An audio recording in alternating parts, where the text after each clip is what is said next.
कि पहले हस्तर काले रंग का होता था, हस्तर केव में हुआ करता था, वूम होता ही नहीं था। तो बाद में धीरे धीरे कुछ हस्तर का जो प्रोस्थेटिक था वो वर्क नहीं किया, तो डिजाइन चेंज करना था, तो फिर स्टोरी भी चेंज हो गई। Tumbbad 2 is on papers, right? या इट इज डेफिनेटली। अगर आप फिल्म देख के आएंगे तुम्बाड़ 1, ये जो भी री रिलीज हो रही है 13 सितंबर को, तो आपको एक बहुत मजेदार सरप्राइज मिलने वाला है इस फिल्म में। Okay, तो Yes. is it going to be a different version from what we saw on it is the OTT? same version, but एक है जो जिन लोगों को तुम्बाड़ पसंद है, जैसे आपने कहा वो भाई साहब है, उनको तुम्बाड़ पसंद है, तो उनको तो बहुत मजा आएगा। एक बहुत बड़ी प्रॉब्लम है कि राइटर्स को नर्चर नहीं किया जा रहा है। राइटर्स को खुद को भी बहुत एंजाइटी है, वो एक टाइम पे 2-2, 3-3 प्रोजेक्ट करने की कोशिश कर रहे हैं, क्योंकि कहीं भी कुछ प्रॉपर कमिटमेंट नहीं है। मतलब राइटर्स को आप ये कह दो कि यार 8 महीने आपको यही फिल्म पे काम करना है, आपको पैसे मिलेंगे, आप कुछ मत करो, काम करो। तो एक अलग तरह की राइटिंग होती है। एक्सप्रेशन ऑफ फ्रीडम होना चाहिए। तो क्वेश्चन ये कि एक्सप्रेशन ऑफ फ्रीडम क्या होता है, आर्टिस्टिक फ्रीडम क्या होता है। फिल्म बनाने को मिलती नहीं है, राइटर्स डायरेक्टर्स पूरी ज़िंदगी निकल जाती है। तो इट्स अ लॉन्ग कॉन्वर्जेशन।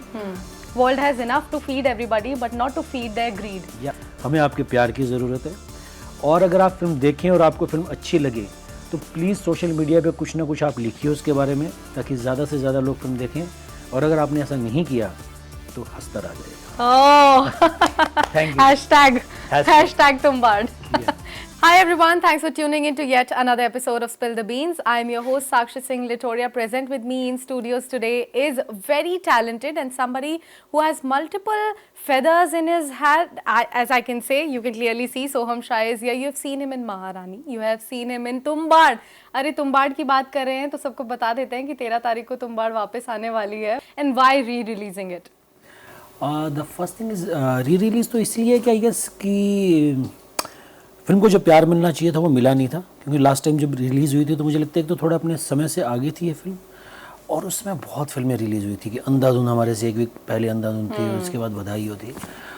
और ये फिल्म जो है मुझे लगता है कि थिएटर में एक्सपीरियंस करने वाली फिल्म है। कि आप अगर सोशल मीडिया पे जाकर देखोगे तो लोग बात करते हैं कि यार मैंने ये फिल्म 2018 में थिएटर में देखी थी, आई एम वेरी लकी। कोई बात कर रहा है कि यार मैंने OTT पे देखी थी, यार मैं अच्छी तो मुझे बहुत लगी, यार मैंने रिग्रेट करता हूँ कि मैंने सिनेमा में क्यों नहीं देखी। तो फिल्म एक इवेंट बन गई है। मैं जब भी कुछ भी ट्वीट करता हूँ या इंस्टाग्राम पे डालता हूँ तो कोई ये बात नहीं करता कि तुमने बहुत सुंदर कपड़े पहने हैं, बहुत सुंदर चश्मा पहना है। वो ये बात करते हैं कि तुम्बाड़ 2 कब आएगी, तुम्बाड़ को री रिलीज़ कर दो। तो मुझे लगता है इसलिए ये री रिलीज़ करना बहुत ज़रूरी था कि लोगों का इतना प्यार था, और ये फिल्म डिज़र्व करती है कि लोग इसका प्रॉपर एक एक्सपीरियंस लें। जितनी हमने मेहनत से बनाई है कि वी टुक 6.5 ईयर्स, कि 2012 में हमने फिल्म शुरू की थी। आप सिनेमेटोग्राफी देखेंगे तो हमने वेट किया है 4-4, 5-5 दिन की। एक रंग है फिल्म में, वही मतलब भाषा फॉलो की गई है। इस फिल्म का VFX जो है स्वीडन से हुआ है। तो it took a lot of time. जैसे प्रोडक्शन की बात करें तो अगर वो आप बस देखें तो 1935 की बस है, उसको तैयार किया था हमने। तो बहुत मेहनत की गई है फिल्म पर। इट्स लाइक कि जैसे हम छोटे होते तो किससे सुनते थे ना कि मुगले आजम में उन्होंने रियल हीरो का इस्तेमाल किया था शूट करने के लिए। तो इतनी मेहनत और शिद्दत से बनाई गई फिल्म है, और मुझे लगता है इस फिल्म को आप इंजॉय कर सकते हो OTT पर इसका असली मज़ा तो जो है ना वो बड़े स्क्रीन पे है। तो इसीलिए री रिलीज कर रहे हैं। एंड मेरे को ऐसा लगता है ना कि when it came on OTT also at that point of time, क्योंकि OTT जो है जितना बूस्ट देखा है उसने वो कोविड के टाइम पे देखा है। राइट। लेकिन 2018 और फिर OTT पे आना, जब OTT was still a developing platform, not much people knew about it. Yeah. Right? At that point of time, you brought this movie, as you also said, that it was something that came or released ahead of its time. Yeah.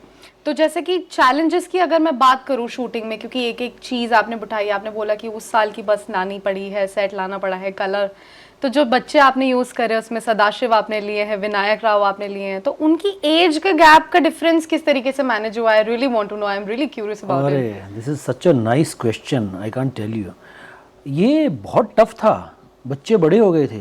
पहला shoot हुआ बच्चों का 2012 में, last shoot हुआ 2015-16 में, तो बच्चे suddenly बड़े हो गए। That's a growing age. Yeah growing age, and बड़ी मुश्किल से हमने मैनेज किया है कि आपको पता नहीं चलता। ये हमारी शाबाशी है कि आपको पता नहीं चलता, बट बच्चे 2-3 साल में काफ़ी बड़े हो गए थे, आवाज़ बदल रही थी। तो वो हमारे लिए बहुत टफ था। ये सब चैलेंजेस के साथ ये था कि एक 19 साल का बच्चा हो तो उसको कोई ज़्यादा उसमें फ़र्क नहीं आएगा। तो ये बच्चे थे 12-13 साल के जो 15-16 साल के हो रहे थे, तो उनकी कद काठी सब अगर आप ध्यान से देखोगे तो पांडुरंग जो है एक सीन है वहाँ एकदम इतना छोटा सा टाइनी सा लगता है जब मैं वाड़े में जाता हूँ उसको लेकर। यस अगर अभी आप दोबारा गौर से देखोगे हाँ, ना हाँ, हाँ, हाँ. तो you can feel that difference कि हाँ ये अच्छा ये अलग दिख रहा है, ये अलग दिख रहा है। कि जब लास्ट शॉट है उसमें अलग है पांडुरंग, उसमें थोड़ा बड़ा है, वो बाद में शूट किया गया है तो है वो, बट मैनेज हो गया कि लोग पकड़ नहीं पाते हैं तो मैनेज हो गया। तो कास्टिंग किस तरीके से की, because these are so tiny kids, they are so small at that tender age, उनसे वो एक्सप्रेशंस निकलवाना, उन्हें बोलना यहाँ डरना है, यहाँ पे एक बच्चे से भी वो ग्रीड वाला एक्सप्रेशन निकालना कि वो स्टार्टिंग से ही वो सोने की मुद्रा पाने के लिए इंटरेस्टेड है तो उसको डर नहीं लग रहा है। All he is curious about is कि कैसे भी करके वो दादी से पूछना कि वो कहाँ है, वहाँ वाड़े में सोने की मुद्रा कहाँ छुपा के रखी है, वो कास्टिंग कैसे हुई? I really want to know. Casting तो कास्टिंग डायरेक्टर करते हैं, मतलब मुझे लगता है कि कुछ बच्चे जो होते हैं उनमें ये टैलेंट होता ही है कि जैसे जो समझ जिसने मेरा बेटा प्ले किया, पांडुरंग प्ले किया, वो इतना टैलेंटेड लड़का है, वो है यहाँ का रुड़की का। तो वहाँ से कहीं से कास्टिंग डायरेक्टर ढूंढ के लाए उन्होंने, कोई तो फिल्म पे उसने काम किया था तो कास्टिंग डायरेक्टर ने उसको देखा, उसको लगा कि यहाँ फिट होगा। और आपको मैं मज़े की बात बताता हूँ, उसने जो दादी का पार्ट भी है वो भी उसी ने प्ले किया है। तो he has played that part, तो he is such a talented kid. पर ये कास्टिंग डायरेक्टर का काम होता है, इसमें बहुत टाइम लगता है, महीने 2 महीने 3 महीने, बहुत सारे ऑडिशंस हो रहे हैं, डायरेक्टर देख रहे हैं कि अच्छा ये रोल में फिट नहीं बैठता, करवा के देखते हैं आप कर पाओगे क्या, पर होता है, लोगों में हुनर होता है, कर लेते हैं। और स्टोरी किस तरीके से डेवलप हुई? I really want to know because you know जब आप ऑन पेपर एक स्क्रिप्ट निकालते हैं but then when you are on set and you get such story जो थ्रिलिंग भी है, जो हॉरर भी है, तो वो कभी कभी जो है वो बहुत स्मूथली अपने आप फ्लो होती है। तो were there any critical changes जो पेपर में हैं बट वो ऑन सेट एकदम इम्प्रॉम्प्टू निकले हो? नहीं, हमारे साथ तो वही टोटली ऐसा हुआ है। अगर मैं तो बहुत ही ओपनली कहता हूँ, मतलब कई बार हमको लगता है कि यार एक्टर डायरेक्टर राइटर सबने बहुत ही शुरू से एकदम एक एक चीज़ सोच के रखी होगी और वैसी चीज़ हुई होगी। मुझे लगता है वैसी होती नहीं है, और वैसी हो तो फिर मज़ा आता भी नहीं है। बिल्कुल यू इम्प्रोवाइज कि जो फिल्म में प्रोलोग है कि पूर्ति की देवी अंत, ये कभी भी पहले नहीं हुआ करता था। ये बाद में कि लोगों को और अच्छे से फिल्म कैसे समझाई जाए इसलिए लिखा गया था। तो बहुत सारी चीज़ें होती हैं कि पहले हस्तर काले रंग का होता था, हस्तर केव में हुआ करता था, वूम होता ही नहीं था। तो बाद में धीरे धीरे कुछ हस्तर का जो प्रोस्थेटिक था वो वर्क नहीं किया, तो डिज़ाइन चेंज करना था, तो फिर स्टोरी भी चेंज हो गई कि दादी पहले 500 किलो की हुआ करती थी। ओके तो फिर ये था कि वो उसको पहन के परफॉर्म कैसे करें, तो ये प्रॉब्लम हो गई। तो ऐसे करके ना, मतलब मुझे ऐसा लगता है कि फिल्म आगे आगे थी, हम पीछे पीछे थे, हम फिल्म को फॉलो कर रहे थे, फिल्म ऐसे कह रही थी यार इसमें ये चेंज कर दो, तो हर स्टेज पे फिल्म बदल रही थी और हम उसको अडेप्ट कर रहे थे। कुछ प्रोडक्शन हाउसेज ऐसे होते हैं, कुछ लोग ऐसे होते हैं कि यार 6 सितंबर को चालू होगी फिल्म, अगली अप्रैल में रिलीज़ हो जाएगी, तो हम उस फॉर्मेट पे काम नहीं कर रहे थे। हमको ऐसे लग रहा था कि यार जो बेस्ट बन सकता है वो बनाए। हमारी कोई रिलीज डेट फाइनल नहीं थी। आज भी कोई मुझे पूछ ले कि तुम्बाड़ कब रिलीज होगी, अगर तुम्बाड़ 2 बनाओगे, तो मेरे पास कोई रिलीज डेट नहीं है। मैं शायद शुरू कर पाऊँ 2025 में, but Tumbbad 2 is on papers, right? या इट इज डेफिनेटली। अगर आप फिल्म देख के आएंगे तुम्बाड़ 1, ये जो भी री रिलीज हो रही है 13 सितंबर को, तो आपको एक बहुत मजेदार सरप्राइज मिलने वाला है इस फिल्म में। ओके, तो is it going to be a different version from what we saw on OTT? It is the same version, but एक है जो जिन लोगों को तुम्बाड़ पसंद है, जैसे आपने कहा वो भाई साहब है, उनको तुम्बाड़ पसंद है, तो उनको तो बहुत मजा आएगा, वो तालियां बजाएंगे लास्ट में।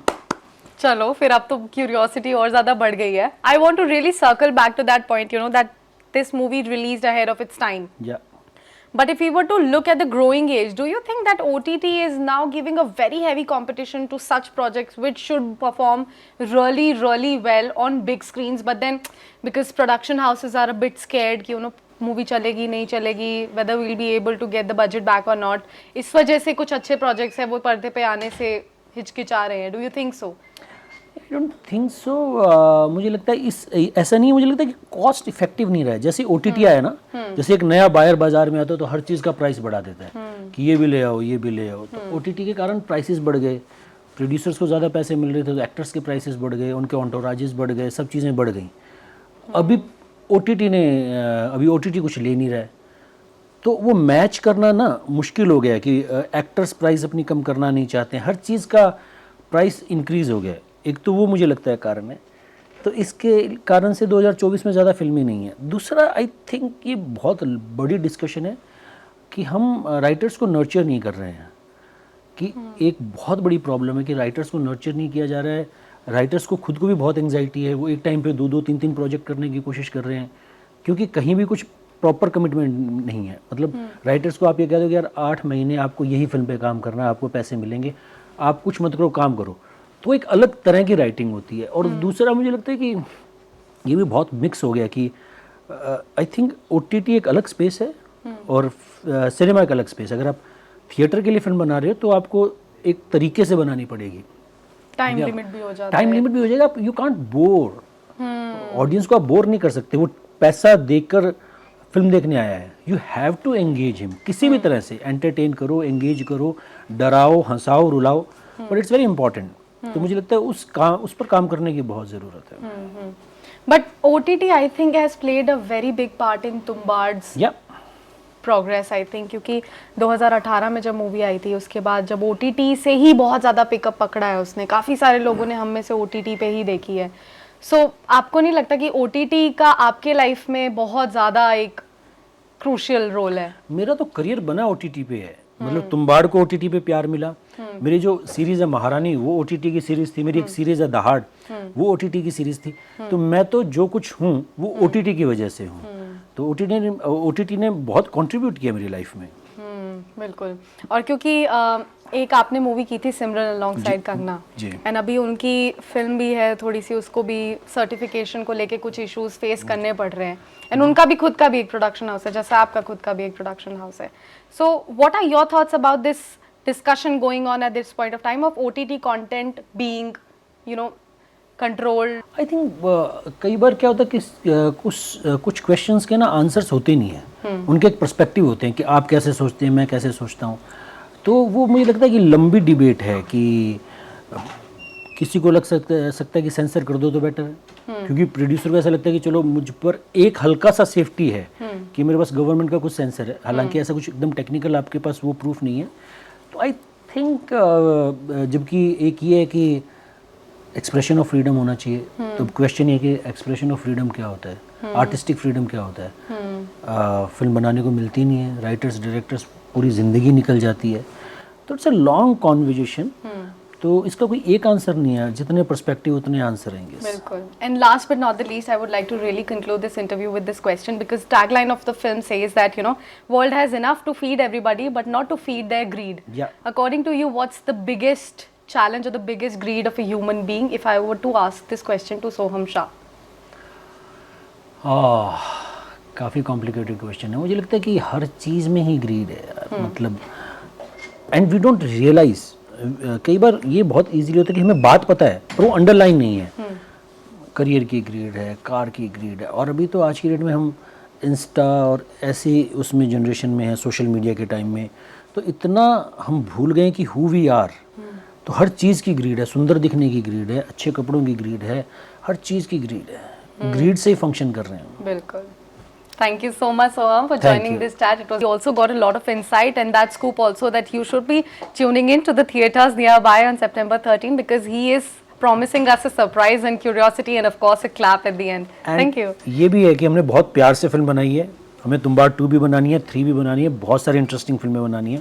हमें आपके प्यार की ज़रूरत है, और अगर आप फिल्म देखें और आपको फिल्म अच्छी लगे तो प्लीज़ सोशल मीडिया पे कुछ ना कुछ आप लिखिए उसके बारे में, ताकि ज़्यादा से ज़्यादा लोग फिल्म देखें। और अगर आपने ऐसा नहीं किया तो हंसता आ जाएगा। Hashtag Tumbad. Thank you so much.